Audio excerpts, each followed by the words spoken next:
Hey there, Alberta. You reckon you remember me? It's your future ma-in-law, Dorothy, coming your way. Ha! Boy, oh boy, do I have a surprise for you. Oh, hello, Dorothy. It's really nice talking to you. Thanks for inviting me to your family dinner yesterday evening and even letting me stay at your place. I loved the cozy atmosphere and your simply delicious cooking. To be honest, I felt like I was truly at home. Oh, it was nothing, darling. Just my way of showing you the heartiest welcome into my family. I think it's the least I could do to make you feel right at home. It seems like you're quite the early riser, aren't you? I noticed your missed call starting at 4 a.m. I apologize, but I was still fast asleep during that time, so I couldn't answer the phone. I hope you understand and aren't bothered by it. Well, bless your heart. I'm not minding one bit. But here's the thing, darling. Once you're hitched into this family, it's kinda an unwritten rule to rise round at 3 to 4 in the morning. You see, we're good old farmers, and it's mighty important to tend to all them chores bright and early all by our lonesome. Oh, okay, I got it. Thanks for letting me know. Now, being from the big city, I reckon you might not know the ins and outs of farmer life. But I fret not, sugar, 'cause I'll be right there to teach you every last bit about being a farmer. We'll have you plowing fields and milking cows like a pro in no time. Thank you, Dorothy. I truly appreciate it. I'll do my best to soak up all the knowledge about how things run in your household. I'm excited for the learning journey ahead, and I know it'll be a whole lot of fun. Your guidance means the world to me. You know what, Alberta? Sometimes them city folks can be downright clueless and ignorant. They go round acting all high and mighty, looking down on us hard-working farmers like what we do don't mean a lick to society. Can you believe it? They act like meat just sprouts up on trees or something. It sure makes my blood boil, and I gotta admit, sometimes I feel like giving their filthy mouths a good old slap. No offense, darling, but it sure gets under my skin. Oh, I understand, Dorothy. But let's remember that not everyone fits into the same mold. Whether in the city or the countryside, we'll find both good-hearted people and those who could use a little more kindness. Oh, well, bless your heart, sugar. What in tarnation do you mean by that? Are you insinuating that your precious old mother-in-law is no good? I declare that cuts me to the core. I reckon that's just some mighty characteristics of them city folks, in it. Always looking down on us country folk. Oh no, Dorothy. You've completely misunderstood me. I never said a word about you being a bad person. Please don't take it that way. Well, darling, it's all good and dandy. I understand that change don't come easy, especially for folks who've been brought up to disdain us hard-working farmers. I reckon your folks might have filled your noggin with a heap of hogwash and misconceptions about us, trying to make you despise us. But let me tell you, sweetheart, none of that hogwash holds a lick of truth. If we want to have a harmonious relationship, you gotta let go of them silly prejudices your parents planted in your mind about us country folk. I apologize, but you've got it all wrong. My parents and I hold no prejudice against farmers. Truth be told, we have nothing but the utmost respect for you and all the hardworking people who toil away in the fields and farms day in and day out, providing us with nourishing food. Ho ho ho! Well now, sugar, if that's what you say, we'll just have to wait and see if your actions back up them words. We all know talk is cheap, and it's actions that truly speaks volumes. On another note, you must have gotten quite a bit of info about me and our kin from our talk yesterday. But there's a few more things I haven't had a chance to share with you just yet. Oh, all right then. If you think it's necessary or if you genuinely want to share, feel free to tell me about those things. I'm all ears and open to hearing whatever you think is important for me to know. Oh, it's nothing major, darling. It's just a few simple guidelines to keep everything running smooth as silk in our humble abode. We aim to create a cozy and harmonious environment for all of us to live together under this roof, that's all. You see, keeping the house in order is always mighty important. It helps keeps things tidy and ensures everything's in its rightful place. Oh, what exactly do you mean by for us to live together? Are you saying that Cedric and I will be living with you and the rest of the family? I'm just curious because our living arrangements haven't been discussed yet. Well, of course. There's no other way to interpret what I just said now, is there? Oh, bless your heart, I forgot. You being one of them city slickers, you might not be fully aware of how things work around these parts. See, here it's common sense for the wives to live with their husband's family after getting hitched. It's all about showing love, affection, and bringing everyone closer together. Oh, really? That's quite surprising to hear. This whole living arrangement after marriage is actually news to me. You see, that's why us country folks are known for our hospitality and friendliness. We're a whole different breed compared to them city folks who always seem so cold-hearted and hostile towards each other. I find it a bit surprising because Cedric never brought up anything like that to me. Actually, he told me he wanted to purchase a new house in the city for us to live in together. You see, we're currently employed by a company located in the city, so it's only natural that he would prefer us to reside there. What, did Cedric tell you that himself? Why didn't he bother to tell me? To be honest, that's a shock to me. He could have at least given me a heads up. I thought after all these years of working in the city, he'd miss Mom and Dad and come back to his hometown to repay us for raising him into the fine young man he is today. I guess I was just wishful thinking. Of course, why would he want to live with a poor old lady like me instead of a young pretty girl like you? I'm sorry if you weren't aware of his intentions yet, but trust me, Cedric loves you and he'll tell you about his plans when he's ready. Just give him some time. Well, all right, darling, if you say so. It looks like you're the only decent soul I can rely on to rein in my headstrong boy. Oh, and speaking of which, when will you be heading back to the city? I know your visit round these parts won't last forever, will it? Oh, I've actually planned to head back home in 2 days. You see, I have work to tend to as well. Plus, I only took a short leave of 5 days to come visit this town and have a lovely get-together with you and the rest of the family. Well, shoot. Only 2 days? That's a darn shame. I was hoping you could stay as long as your heart desires. There's a heap of things round this old house I want to show you and teach you. But no need to fret. 2 days is still plenty of time for a mother and daughter-in-law to build a bond, don't you think? We'll make the most of it, you can count on that. Don't you worry none, my dear. I got some mighty fine plans in store for us. I promise we'll have a grand time together. Rise and shine, darling. It's high time you woke up and got ready to burn off extra calories. We don't have a moment to waste, Alberta. I want us to squeeze every drop of goodness out of them 2 days you're staying here. And let me tell you, I've already got it all planned out. Every little thing you should be doing. Oh, Dorothy, it's only 4 a.m. I understand you're eager for us to have some quality time together, but did you really have to knock on my door this early in the morning? It's still dark outside, and I could really use a bit more sleep. Can we perhaps plan our activities for a bit later in the day? Oh, Alberta, how can I expect you to marry into my family if all you know how to do is sleep till the afternoon? You gotta step up and prove yourself worthy of being a part of this family. The only way you can do that is by following my lead and doing everything I tell you. Just take a gander at your side, Alberta. My boy, Cedric, went out of the house ages ago to deliver them eggs to the grocery store. He's already out there working hard while you're still snoozing. You should feel ashamed of yourself. Oh, really? Cedric is already out? That's strange. Well, now, what's so peculiar about that? My boy Cedric, he's a fine young man, I tell you. Even though he's taken a break from work, he still keeps his folks in mind and helps them out whenever he can. But you, my dear, ought to be downright ashamed. You can't just lie here in bed and conjure up a heap of excuses to dodge your womanly responsibilities. Lazy gals like you might as well be 6 feet under. You're making all of us women look bad. Back in my day, a lass like you would have gotten a good whack with a rod for pulling that kind of stunt.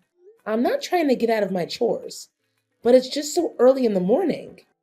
I'm not used to waking up at 4 a.m., especially on the weekend. Well, look at you. I reckon my boy must have spoiled you rotten. Isn't that right? But let me set something straight.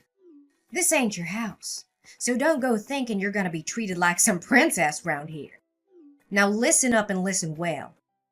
I'm only giving you one more minute to get yourself up and ready. We got a whole day stretching out ahead of us, with a list of chores as long as a country mile.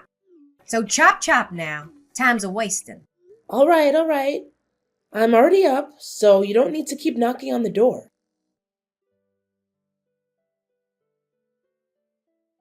Have you finished all them morning chores I gave you, darling? I sure hope you did, 'cause if you didn't, rest assured, I'll make sure you get a good old-fashioned punishment that you rightly deserve. Honestly, Dorothy, how can you expect me to complete every single task on your never-ending list in just a few measly hours? And to top it off, you didn't even bother showing me how to do them. Now hold your horses there. No need to be a drama queen. Is this how them city slickers always act? Complaining at the first sight of a little challenge? If you're gonna keep acting like a soggy noodle soup, then I reckon you're not the right match for my son, darling. Perhaps a drama queen like yourself ought to find someone who's just as skilled at stirring up a fuss over nothing. Face the facts. You just don't fit in with our family. It's high time you admitted it. Your words don't make any sense. Instead of pointing fingers at me, why don't you take a good hard look at the mile-long list of chores you handed me? Feeding livestock, mending fences, planting corn, scrubbing the hog lot and chicken house, and even taking showers for the pigs. The list goes on and on. Can you blame me for feeling overwhelmed? Well, well. Just a friendly reminder for you, darling. We ain't gonna be using no fancy corn planter contraption. Nope. You'll be planting them corns by hand. Every last one of 'em. We gotta cover that whole field with them seeds, you hear? Now it'll be a mighty fine exercise for lazy gals like yourself. No rush. Take your sweet time, but make sure that the work gets done by the end of today. I'm not taking no excuses for no delays. You got that loud and clear? Manually plant the corn? Are you joking? Do you even realize that the cornfield is a whopping 40 acres in size? It would take me days on end to get that done by hand. Not to mention the scorching hot temperatures we're dealing with. I'd literally kill over from the heat. Now, what's all the fuss about? Planting corn seeds by hand is as natural as a cow chewing cud. Our ancestors have been doing it that way for ages. How do you reckon they managed to handle all that planting business without fancy machines? They relied on their trusty hands, that's how. It's a good old tradition that's been passed down through generations, and we aren't breaking it now. And what about this business of taking showers for pigs? Do you honestly expect me to handle that all by myself? Now listen up, you lazy sloth. There's nothing too much for a woman to handle round here, and you better believe you'll be taking showers for each and every one of them pigs in that lot. Remember to be extra gentle so as not to hurt my precious pigs. They're worth their weight in gold, my money, so you better take extra care with them. And let me make it clear, if I see even one scratch on their skin, you'll be paying for the damages. You hear? Oh, and by the way, you're only allowed 1 hour to get it all done. So get to it! You've got to be kidding me. Look, I appreciate that you care about your pigs, but do you realize that there are hundreds of them on your farm? You can't honestly expect me to wash each and every one of them by myself. And on top of that, in just 1 hour. Seriously? Tell me, are you a human or a pig yourself? A human can't be that lazy. Now listen here. You bring nothing but shame to all them fine ladies like me. Why don't you mosey on over to the hog and make yourself at home? You don't have to do much there. Just snooze, chow down, and wait for others to tidy up after you. I reckon that kind of life must be a dream come true for lazy folks like yourself, huh? Boy, oh boy, how pitiful. Listen, Dorothy. I'm not sure what's gotten into you, or if I've unintentionally upset you, but I believe you're being unreasonable here. I've already pitched in by feeding the chickens and tidying their coop this morning. And that's about all I can manage for now. What do you think you're doing, defying your own mother-in-law like that? Is this the way a daughter-in-law ought to treat her husband's dear old mama? I can't rightly believe my own ears. If you keep carrying on like this, there's no way I'm letting you get hitched to my boy, you hear? Alberta, I know you're within earshot, so quit ignoring me. It's mighty rude and disrespectful, and you dang well know it. Alberta, I'm demanding an answer this instant. I swear on my boots, if you keep ignoring my commands, there'll be consequences to pay. Dorothy, please open this door and let me out. Why would you do something like this to me? Why did you shove me into the hog lot and slam the door shut? I haven't done a single thing to harm you, Dorothy. I don't deserve this treatment. Well, isn't that just a fitting consequence? That's what happens when you defy my commands, darling. Now you best learn your lesson and be a good, obedient daughter-in-law. You'll be sleeping right alongside them dirty pigs until you change my mind and tend to all those chores I assigned you. There's nobody coming to save you now. My husband and son are gone, and they won't be back anytime soon. So you better get cozy with them hogs, 'cause you're on your own, sweetheart. Dorothy, you've gone plumb crazy. I genuinely believed you were a decent person, but it's clear as day now that you harbor some deep-rooted prejudice against me. Well, isn't that just rich? Look at you, strutting round all high and mighty, acting all cocky and arrogant in my presence. Just 'cause you come from them fancy, dirty cities don't mean you're better than anyone else. I reckon you think you're some big-shot city slicker trying to lure my boy away to live in the concrete jungle with you. Well, I'll tell you right now, darling, that isn't happening. Don't you forget, I'm Cedric's mother, and he listens to me, not you. So go on and enjoy the company of them 100 of filthy pigs. Bet your whole darn body smells like manure now. Ha! Aren't you forgetting something? I happen to have my trusty phone right here with me. So I'll just give my husband a ring and tell him to come back and help me. Well, isn't that a hoot? And your wildest dreams, sweetheart? I already wrecked his phone, so there's no way you can reach him no more. Why don't you just accept your fate and embrace the pig farm? 'Cause that's where you belong, darling. You've earned it, fair and square. And if you happen to feel a growling in your belly, go ahead and help yourself to the same grub my pigs enjoy. Heard it's mighty nutritious, them pig feeds. Who knows, maybe if you slick around long enough, you'll morph into a pig yourself. Ha! Although, truth be told, you're not far off from one as it is. Dorothy, you've gone completely off the rails. If you don't get me out of here, I swear I'm gonna call the police on you. I'm not even joking with you. Well, aren't you just a bundle of joy? If you feel so inclined, go right ahead and trot on down to the police station. But let me tell you, darling, it's a mighty long ride from there to my house. And truth be told, they wouldn't care about some petty squabble like this. It's not worth their time, I reckon. Oh, I'm just tickled pink with happiness. Can't believe my luck, seeing my revenge play out so smoothly. Every little piece fell right into place just like I planned. Now, Alberta, darling, there's no point in wailing or making a fuss. There's nobody around here to hear you. Best accept your fate and let yourself rot in that pig farm. Alberta, where are you?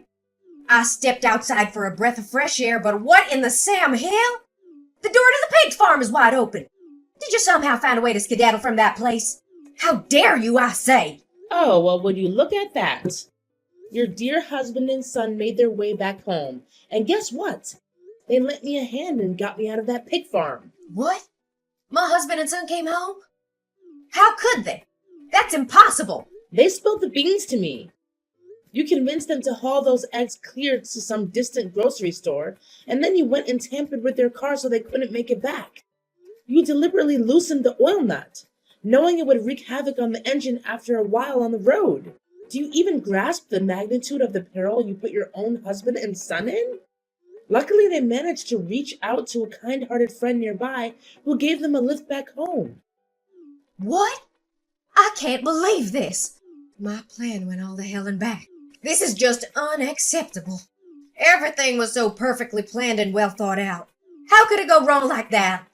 I'm plumb flabbergasted. You've got some serious issues, Dorothy. What on earth possessed you to concoct such a twisted scheme?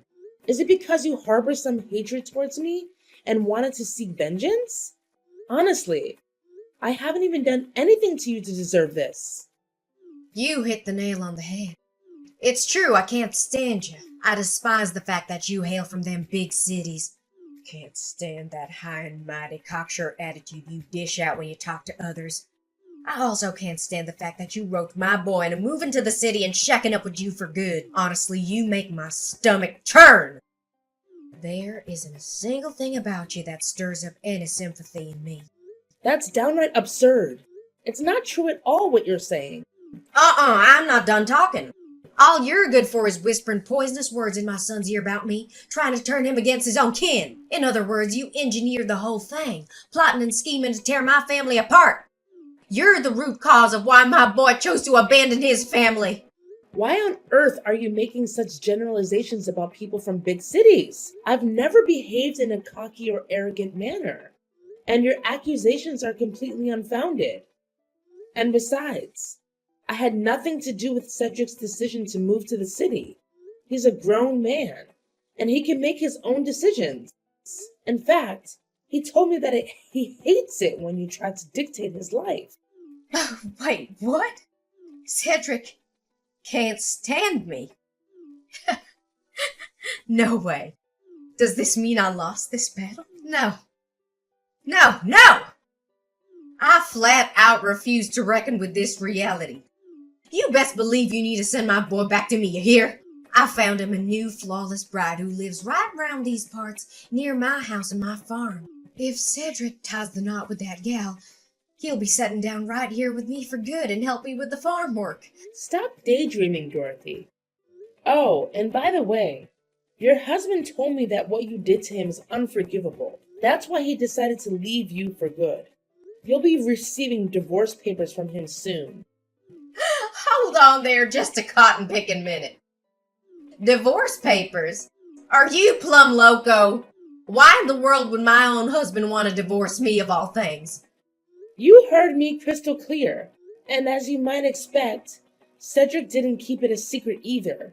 He made it known to me that he intends to take legal action against you. Tampering with someone's vehicle and causing damage to the engine is a grave offense, and the consequences are severe.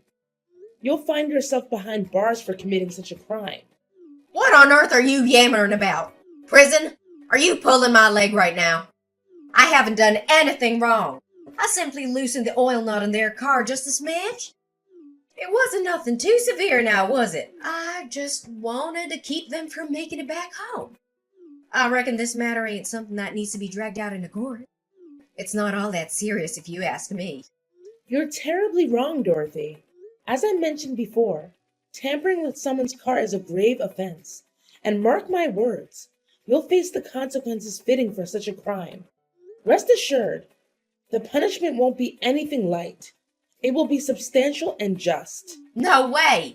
You're totally trying to scare me with your bluff. I'm not falling for your lame trap. Not in a million years. Seriously, it makes zero sense that my son and husband would ever throw me behind bars. They'd have to be absolute monsters to even think about doing something like that. Nah, Dorothy. They ain't the monsters here. You're the one wearing that title. You put your own husband and son in serious danger all because you wanted revenge on me. Listen, I'm not going to waste any more of my precious time talking with you. It's your turn now to deal with all the mess you've caused. Just remember, Cedric and I are hitting the road real soon, and we ain't ever coming back. Oh, you can hide in the pig farm if you want, haha. No! This is just too much. Alberta, I'm begging you. Talk some sense into my husband and son. They can't just ditch me like this. We're family, for crying out loud. This isn't how family should treat each other, no way. Look, I'm sorry, all right. I messed up, I admit it.